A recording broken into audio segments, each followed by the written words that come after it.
ಎಲ್ಲರಿಗೂ ನಮಸ್ಕಾರ. ಕಲಬುರಗಿ ಜಿಲ್ಲೆಯ ಸೇಡಂ ತಾಲೂಕು ಪ್ರತಿ ವರ್ಷ ಮಳೆ ಬಂತಪ್ಪ ಅಂದರು ಇಲ್ಲಿದ ವಾತಾವರಣ ಹೆಂಗಾಗ್ತದಂತ ನಿಮ್ಮೆಲ್ಲರಿಗೂ ಸಂಪೂರ್ಣವಾಗಿ ತೋರಿಸ್ತೀನಿ ನೋಡ್ರಿ. ಈಗ ಇದು ಪೊಲೀಸ್ ಸ್ಟೇಷನ್ನು ಮೇನ್ ರೋಡ್ಲಿಂತ ಒಳಗಡೆ ಹೋಗ್ಲತ್ತೀನಿ. ಈ ಥರ ಅದು ನೋಡ್ರಿ. ಈಗ ಈ ಥರ ಪೂರ ಸಮುದ್ರ ಥರ ಈ ಥರ ಎಲ್ಲ ನೀರು ನಿಂತವೆಲ್ಲ ಈ ಥರ ನೀರು ನಿಂತು ಎಲ್ಲ ಈಗ ನೋಡ್ರಿ. ಇದು ಇಡೀ ಪೊಲೀಸ್ ಸ್ಟೇಷನ್ನೇ ನೀರು ಸೆಂಟ್ರ್ನಾಗ ನಿಂತದ. ಇಲ್ಲಿ ಎಲ್ಲ ಹೆಣ್ಮಕ್ಳು ಗಂಡ್ಸು ಮಕ್ಕಳು ಪೊಲೀಸರಿಗೆ ತುಂಬ ತೊಂದರೆ ಆಗ್ತಾ ಇರ್ತದೆ. ಪ್ರತಿ ವರ್ಷ ಇದೇ ಹಾಡು ನಾವು ಅವಾಗ ವಿಡಿಯೋ ಮಾಡಿ ಹಾಕ್ತಾನೆ ಇರ್ತೀವಿ. ಅಧಿಕಾರಿಗಳು ಗಮನಕ್ಕೆ ಹೋಗ್ಯದ, ಹೋದ್ರೂ ಪ್ರಾರಂಭ ಮಾಡ್ತೀವಿ ಎಲ್ಲ ಥರ. ಆದ್ರೂ ಇನ್ನೂ ಪ್ರಾರಂಭನೇ ಮಾಡಿಲ್ಲ ಕೆಲಸ. ಯಾಕೆ ಪ್ರಾರಂಭ ಮಾಡಲಾಗ್ಯಾರ ಅಂತ ನಮಗೂ ಅರ್ಥ ಆಗಲಾಗ್ಯದ. ಆದಷ್ಟು ಜಲ್ದಿ ಅವ್ರಿಗೆ ಒಳ್ಳೆ ಪೊಲೀಸ್ ಸ್ಟೇಷನ್ ಮಾಡಿಕೊಡ್ಬೇಕು, ಒಳ್ಳೆ ಸವಲತ್ತು ಮಾಡಿಕೊಡ್ಬೇಕು. ಇಲ್ಲಿ ನೋಡ್ರಿ, ಈಗ ಇದು ನಮ್ಮ ಸೇಡಂ ಪೊಲೀಸ್ ಠಾಣೆ. ಈಗ ಇಲ್ಲಿ ನೋಡ್ರಿ, ನಾವು ಅಕಸ್ಮಾತ್ ಏನಾದ ಕೇಸ್ ಆಯ್ತಪ್ಪ ಅಂದ್ರೆ ನಾವೆಲ್ಲರೂ ಇಲ್ಲಿ ಬರ್ತೀವಿ. ಈಗ ನೋಡ್ಲತ್ತೀರಲ್ಲ, ಇದು ಟೇಬಲು. ಈ ಟೇಬಲ್ ಮೇಲೆ ಬಂದು ನಾವೆಲ್ಲ ದೂರು ಕೊಡ್ತೀವಿ. ಇಲ್ಲೇ ಕುಂತಿರ್ತಾರೆ ಸರ್ ಅವರು, ಎಲ್ಲ ಬರ್ಕೊಂಡು ದೂರೆಲ್ಲ ತಗೋತಾರೆ. ಅವರೆಲ್ಲರೂ ನಮ್ಮ ಸಲಕ್ಕೆ ಇರ್ತಾರೆ, ನಮಗೆ ರಕ್ಷಣೆ ಮಾಡೋ ಸಲಕ್ಕೆ.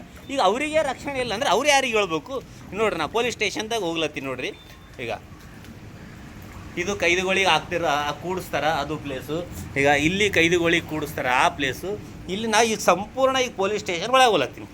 ಇಲ್ಲಿ ಒಳಗೆ ಹೋದೇವಪ್ಪ ಅಂದ್ರೆ ನೋಡ್ರಿ, ಈಗ ಇಲ್ಲಿನೂ ಟೇಬಲ್ಗಳವ, ಫೈಲ್ಗಳವ, ಎಲ್ಲರೂ ನೋಡ್ರಿ. ಈಗ ಹಿಂಗೆ ಹೋದೇವಪ್ಪ ಅಂದ್ರೆ ಇಲ್ಲಿ ಬಾಗಿಲದಲ್ಲ, ಈ ಬಾಗಿಲಿಂದ ನಾವು ಸೀದಾ ಹೋದೇವಪ್ಪ ಅಂತಂದ್ರೆ ಪೊಲೀಸ್ ಸ್ಟೇಷನ್. PSI ಸಾರ್ ಅವರು ಕೂಡುವಂತಹ ಜಾಗ ಇದು. ಈ ಜಾಗದಾಗೆ ಈ ಥರ ನೀರು ಬಂದವು. ಹಿಂಗೆ ಈ ಥರ ನೋಡ್ರಿ. ಇಲ್ಲೇ PSI ಸಾರ್ ಅವರು ಕೂಡ್ತಾರೆ. ಇಲ್ಲಿ PSI ಅವರು ಕೂಡುವಂತಹ ಜಾಗ. ಇಲ್ಲಿನೂ ಇಷ್ಟು ನೀರು ಬಂದವ. ಮತ್ತು ಹಿಂಗೆ ಬಂದೇವಪ್ಪ ಅಂತಂದ್ರೆ ಇಲ್ಲಿ ನೋಡ್ರಿ. ಈಗ ಇಲ್ಲೆಲ್ಲ ಫೈಲ್ಗಳೆಲ್ಲ ಹೆಂಗೆ ತೊಯ್ದಾವ. ಇಲ್ಲಿ ಟೇಬಲ್ ನೋಡ್ರಿ. ಈಗ ಇಲ್ಲೆಲ್ಲ ನೀರು ನೋಡ್ರಿ ಹೆಂಗೆ ನಿಂತಾವ. ಈಗ ಇಲ್ಲೊಂದು ರೂಮ್ ಅದ, ಈ ರೂಮ್ನಾಗ ಎಲ್ಲ ಫೈಲ್ಸ್ಗಳವ, ಅದೂ ಹಂಗೆ ಆಗ್ಯದ. ಇಲ್ಲಿನೂ ಈಗ ಇಲ್ಲಿ ನೋಡ್ರಿ ಬೀರೋಗಳವ, ಈ ಬೀರೋದಾಗ ಎಲ್ಲ ಫೈಲ್ಸ್ಗಳವ. ನೀರು ಬಂದು ನೀರೆಲ್ಲ ಹಿಂಗೆ ಹೋಗ್ಲತ್ತದ. ಈಗ ಇಲ್ಲಿ ನೋಡ್ರಿ, ಇದೊಂದು ರೂಮಿನಾಗ ನೋಡ್ರಿ, ಈಗ ಅಷ್ಟು ನೀರು ನಿಂತಾವ. ಈಗ ಏನೇನು ಆಯ್ತಪ್ಪ ಅಂದರು ಕಂಪ್ಯೂಟ್ರ್ ಸೆಕ್ಷನ್ ಅದ, ಅಲ್ಲಿ ಒಳಗೆ ಅಂದರು ಏನಾದರೂ ಕೇಸ್ಗಳು ಅವು ಇವು ಇದ್ದೀವಪ್ಪ ಅಂತಂದರು ಸಿಸ್ಟಮ್ನ್ಯಾಗು FR ಅದು ಇದು ಟೈಪಿಂಗ್ ಮಾಡಬೇಕಾದ್ರೂ ಅವರು ಇಲ್ಲೇ ಮಾಡ್ತಾರೆ, ಆ ಟೇಬಲು. ಈಗ ಇಲ್ಲಿ ನೋಡ್ರಿ, ಇಲ್ಲಿ ಇದು ನೋಡ್ಲತ್ತಿರಲ್ಲ, ಇದೇ ಅವರೆಲ್ಲ ಏನೇನ ಕೇಸ್ ಆದವಪ್ಪ ಅಂದ್ರೆ ಇಲ್ಲೇ ಟೈಪಿಂಗ್ ಹೊಡೆದು ಎಲ್ಲ ಮಾಡ್ತಾರೆ. ಇಲ್ಲಿನೂ ಈ ಥರ ನೀರಾಗಿದೆ. ಈ ಥರ ನೀರಿದ್ದೀವಪ್ಪ ಅಂದರು ಪೊಲೀಸರು ಯಾರಿಗೆ ಹೇಳ್ಬೇಕು? ನಾವು ಅವರೆಲ್ಲರಿಗೆ ಇಲ್ಲಿ ಏನೇನು ಅಧಿಕಾರಿಗಳು ಇರ್ತೀವಲ್ಲ, ನಾವೆಲ್ಲ ಅವ್ರಿಗೆ ಒಳ್ಳೆ ಪೊಲೀಸ್ ಸ್ಟೇಷನ್ ಯಾಕೆ ಕಟ್ಕೊಡ್ಬಾರ್ದು? ಇಷ್ಟು ವರ್ಷ ಆದ್ರೂ ಅಧಿಕಾರಿಗಳಿಗೆ ಯಾಕೆ ಗಮನಕ್ಕೆ ಬರಲಾಗ್ಯದ ಅಂತ ನಮ್ಗೆ ಅದೇ ಒಂದು ಭಾಳ ಬೇಜಾರಾಗ್ಲತ್ತದ.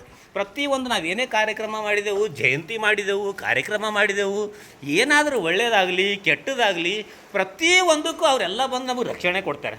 ನಮಗೆ ಅವ್ರು ರಕ್ಷಣೆ ಕೊಡ್ತಾರೆ, ಅವರಿಗೆ ರಕ್ಷಣೆ ಇಲ್ಲಪ್ಪ ಅಂದರು ನಾವು ಯಾರಿಗೆ ಹೇಳ್ಬೇಕು? ಅವ್ರು ಯಾರಿಗೆ ಹೇಳ್ಬೇಕು? ಇಡೀ ಕಲಬುರಗಿ ಜಿಲ್ಲೆದಾಗ ನಮ್ಮ ಸೇಡಂ ತಾಲೂಕು ಮಾದರಿ ಅದ. ಪ್ರತಿಯೊಂದರಲ್ಲಿ ಫಾಸ್ಟ್ ಇದ್ದೀವಿ ಅಂತ ಹೇಳ್ತೀವಿ. ನಮಗೂ ಒಂದು ಒಳ್ಳೆ ಪೊಲೀಸ್ ಸ್ಟೇಷನ್ ಆಗಲಿ, ಪೊಲೀಸ್ಗೂ ಒಳ್ಳೆ ಸವಲತ್ತು ಮಾಡಿಕೊಡ್ಬೇಕಲ್ಲ. ಅವರು ಖುಷಿ ನಮ್ಮ ತಲೆಗ ಕೆಲಸ ಮಾಡಬೇಕಲ್ಲ.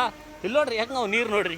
ಈಗ ಇಲ್ಲಿ ನೋಡ್ರಿ, ಈ ಥರ ನೋಡ್ರಿ ಎಲ್ಲ ನಮ್ಮ ಸೇಡಂ ಪರಿಸ್ಥಿತಿ. ಈ 2-3 ತಿಂಗಳಾಗ ಮಳೆಗಾಲ ಮುಗಿದ ತಕ್ಷಣ ಆದಷ್ಟು ಬೇಗ ನಮ್ಮ ಸೇಡಂದಾಗೂ ಹೊಸ ಪೊಲೀಸ್ ಸ್ಟೇಷನ್ ಆಗಬೇಕು. ಪೊಲೀಸರಿಗೆ ಒಳ್ಳೆ ಸವಲತ್ತು ಆಗಬೇಕು ಅವರೆಲ್ಲರಿಗೂ. ಯಾಕಂದ್ರೆ ಅವ್ರ ಮನೆಗೆ ಏನೆಲ್ಲ ಸಮಸ್ಯೆ ಇದ್ದರೂ ಕೂಡ ನಮ್ಮ ಸಲಕ್ಕಾಗಿ ಹೆಂಡತಿಗೆ ಮಕ್ಕಳಿಗೆ ಬಿಟ್ಟು ಅವರು ಕೆಲಸ ಮಾಡ್ತಾರೆ. ನಮ್ಮ ಸಲಕ್ಕಾಗಿ ಕೆಲಸ ಮಾಡ್ತಿರ್ತಾರೆ. ಏನೇ ಇರಲಿ ಪಾಪ, ಅವರೇ ಈ ಥರ ಇದ್ದರೆ ಹೆಂಗು ನೋಡ್ರಿ. ಈ ಥರ ಅದ ಪರಿಸ್ಥಿತಿ. ಆದಷ್ಟು ಬೇಗ ಒಳ್ಳೆ ಹೊಸ ಪೊಲೀಸ್ ಸ್ಟೇಷನ್ ಆಗಲಿ ಅಂತ ನಮ್ಮ ಸೇಡಂ ತಾಲೂಕದ ಎಲ್ಲ ಸಾರ್ವಜನಿಕರ ವತಿಯಿಂದ ನಮ್ಮ ಕಳಕಳಿಯ ಮನವಿ.